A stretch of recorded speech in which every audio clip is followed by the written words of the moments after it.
안녕하세요. 우리 한우를 괴롭히는 질병의 예방법과 치료법을 연구하는 한우 전담의사 김우영입니다. 안녕하십니까. 한 번 더 인사드립니다. 한우를 잘 키우는 법을 연구하는 장선식입니다. 안녕하세요. 우리나라 한우의 혈통 보존과 번식을 연구하는 조상래입니다. 한우 박사님들이 다 같이 오셨네요. 네, 우리 한우연구소의 마스코트 김호영 박사님 오늘 녹화를 하신다고 그래서 저희들이 도와주기 위해서 나왔습니다. 원래 저희가 소떼처럼 우르르 몰려다닌다는 말을 싫어해서 같이 잘 안 다니는데 오늘은 김 박사님께서 특별히 귀한 시간을 냈습니다.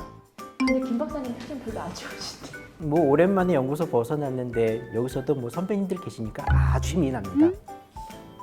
연구사님 오늘 어떤 내용으로 소개해 주실 건가요? 네, 면역력이 약한 송아지에게 치명적인 질병 두 가지를 소개하려고 합니다. 어디 보자. 그럼 설사와 호흡기 질병일 것 같은데요. 와우, 역시 30년 내공 대단하신데요. 먼저 송아지에게 가장 자주 발생하고 큰 피해를 주는 설사 예방법과 치료법을 지금 공개하겠습니다.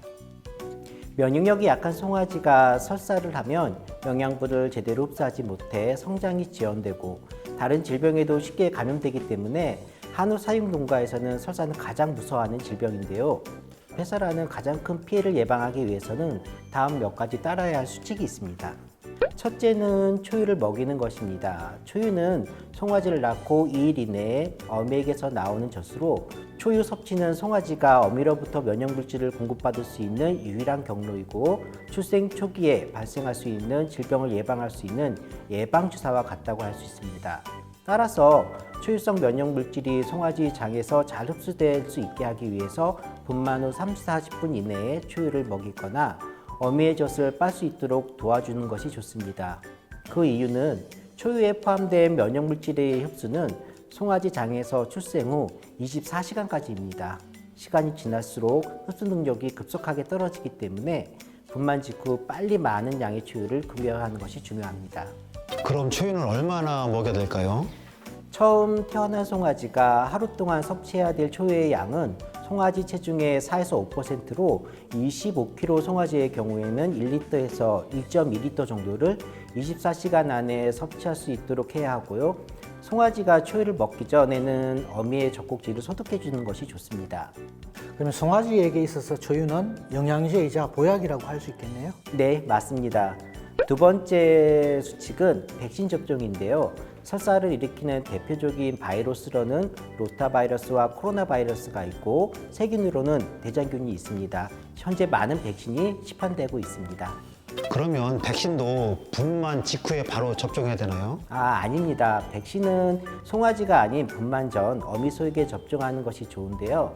로타 코로나 백신은 분만 6주 전과 4주 전 두 번에 2ml씩 근육주사를 합니다. 그리고 대장균 백신은 8주 전과 2-3주 전에 근육주사합니다. 백신을 맞은 어미소 몸에서는 항체가 만들어지고 분만 후 초유를 통해 송아지에게 항체가 전달되기 때문에 어미소의 백신 접종과 송아지의 초유 섭취는 매우 중요합니다. 만약에 이제 어미소에게 백신 접종을 못했을 경우에는 어떤 처치를 해야 합니까? 그런 경우에는 분만 직후 송아지가 초유를 먹기 전에 백신 한 3mm 정도를 송아지에게 직접 먹이면 되는데요. 이 방법은 어미소의 백신 접종보다는 효과가 좀 떨어질 수가 있습니다. 따라서 가능한 접종 시기와 방법을 꼭 지켜주시는 것이 좋습니다.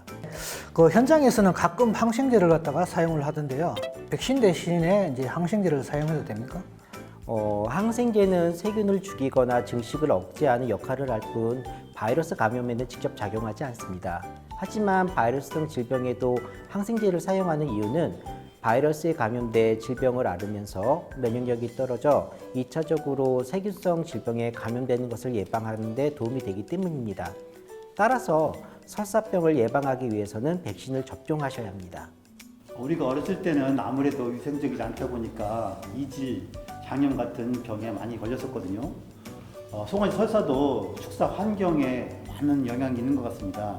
네, 맞습니다. 설사를 예방하는 세 번째 방법이 바로 청결 유지인데요. 축사가 더럽거나 어미의 젖꼭지가 오염되어 있는 경우 또 다른 소의 설사에 오염된 곳에서는 감염 위험이 더 큽니다. 한 실험에서 분만 축사를 한 달에 한 번 소독한 곳과 주 3회 소독한 곳을 비교해 봤는데요. 한 달에 한 번 소독한 곳에서 폐사가 훨씬 높았습니다. 모든 병은 예방이 최선이지만 결국 감염되는 경로도 많잖아요. 그래서 만약 송아지가 설사병에 걸렸다면 어떻게 치료를 해야 됩니까? 네, 먼저 증상 보이는 송아지는 격리를 하고요. 다른 송아지에게 전파되지 않도록 하는 겁니다. 또한 체온이 떨어지지 않도록 보온 조치를 하고 신속하게 치료해야 합니다. 예, 그러면 설사도 그 전염이 될 수 있으니까 빠른 격리가 필요하다는 말씀인가요? 예, 맞습니다. 그리고 격리된 송아지는 반나절에서 하루 정도 굶기거나 먹이의 양을 반으로 줄여주는데요. 자연급여 중인 한우를 일시적으로 전식시키기 위해서는 칼프 마스크를 씌워줄 수도 있습니다. 칼프 마스크를 사용할 때는 깨끗한 물을 충분히 준비해 주시고요. 마스크를 벗기기 전에는 과식하지 않도록 단계적으로 시간과 양을 늘려주시면 좋습니다. 바이러스 질환 같은 경우에 치료제가 없는 경우가 많지 않습니까? 송아지를 치료하려면 어떻게 해야 되죠? 현재 송아지 설사 치료제는 항생제, 소화제, 지사제, 장기능 강화제 등이 있는데요.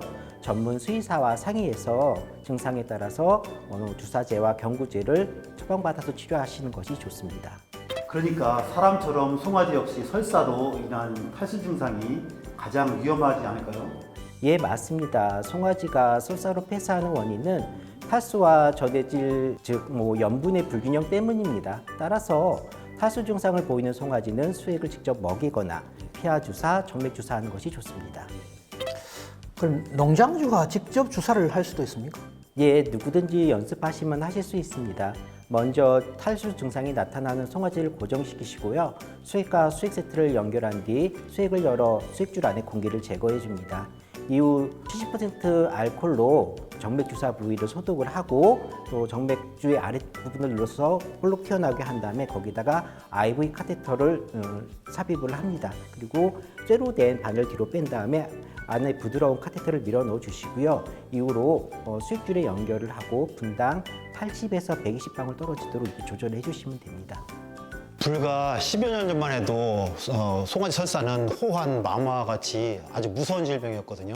치료제도 많이 나오고 농가의 사육기술과 환경이 좋아지면서 큰 피해가 줄어서 정말 다행입니다. 네, 부디 앞으로는 송아지 설사라는 질병이 모든 농가에서 사라지길 바랍니다. 네, 이번에는 설사만큼이나 송아지에 있어서는 치명적인 두 번째 질병, 즉 예방과 치료법에 대해서 좀 말씀해 주시죠. 예, 이번에 알아볼 질병은 송아지 호흡기 질병인데요. 송아지 호흡기 질병의 주된 증상은 기침하는 거하고 콧물입니다. 예, 그 송아지 기침 소리가 정말 어린아기가 기침하는 것처럼 상당히 소리가 비슷하거든요. 그래서 이 소리를 듣고 있으면 정말 안쓰럽습니다. 네, 증상도 사람과 비슷한데요. 감염된 어린 송아지들은 식욕이 떨어져서 먹지 못하는 경우가 많고요. 또 거동이 불편하며 한쪽 구석에 웅크리고 있는 모습을 많이 보입니다. 따라서 주의 깊게 관찰이 필요합니다. 그럼 예방법도 비슷한가요? 송아지 호흡기 질병 예방에 있어서 가장 신경 써야 할 부분이 스트레스를 줄이는 건데요. 한 사육 공간에 너무 많은 송아지를 키우지 않도록 하고요. 사료도 갑자기 바꾸지 않도록 합니다. 또 축사의 보온과 환기, 청소와 소독을 철저히 하고요.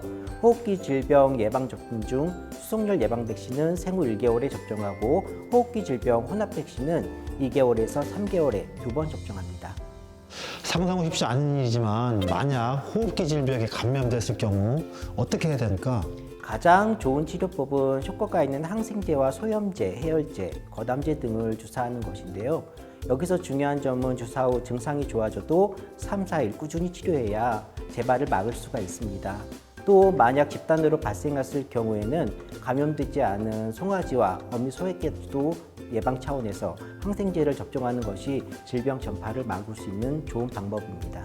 네, 사실 질병이 발생된 이후에는 치료한다는 것은 매우 좀 어려운 점이 없지 않아 있고요. 치료가 된다고 해도 사실 경제적인 손실이 클 수밖에 없는데 지금까지 경험으로 봤을 때 가축의 질병은 주인의 많은 관심과 노력에 좌우되는 경우가 많습니다. 예, 맞습니다. 어떤 질병이든 치료보다 예방에 중점을 두고 평소에 세심하게 관리하는 것이 무엇보다 중요하고요. 일단 병이 발생하면 즉시 전문 수의사의 조언을 받으시길 강력 추천합니다. 저희도 추천합니다.